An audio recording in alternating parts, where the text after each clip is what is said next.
Samsung's vice chairman and acting head, Lee Jae-yong, has been charged with, and let me read the list, embezzlement, bribery, perjury, concealment of criminal proceeds, and illicit transfer of assets abroad.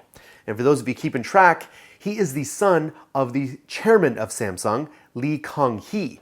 And Kun-hee was charged and convicted of tax evasion and embezzlement in 2008. So how bad is this for Uncle Sammy?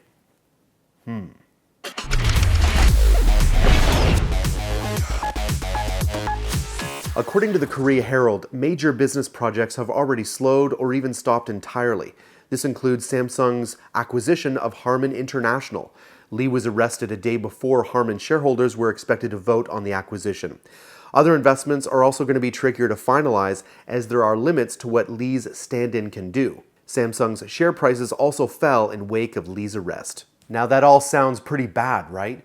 But if history is any lesson, it probably won't affect Samsung's day-to-day operations at all. Now you see this elderly man here.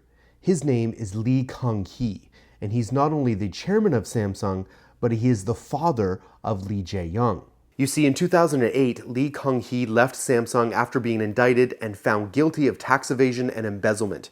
He was given a 3-year suspended sentence. However, Lee Kun-hee received a presidential pardon soon after and returned to work as the Samsung Electronics chairman a year later. Why, you ask?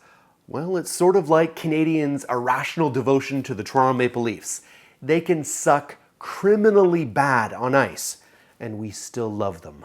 In an article from The Verge in 2012, writer Sam Byford asserts, quote, "Affection for Samsung runs deep in South Korea, and an assault on the company's culture can almost be seen as an attack on the country itself, even when Lee Kun-hee is a convicted fraudster," unquote. Now to get back to the consumer level, Samsung is relying on its upcoming flagship, the Samsung Galaxy S8, to deliver the company from all of its woes, including the Note 7 disaster.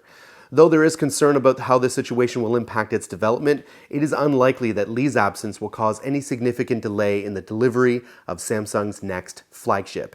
The S8 is well underway, and Samsung would have been preparing for this possibility for months. So guys, I have a genuine question for you. Does this corruption actually affect your buying choices? Would you actually go for an HTC One or a Sony Xperia X instead of going for the next flagship because of the corruption?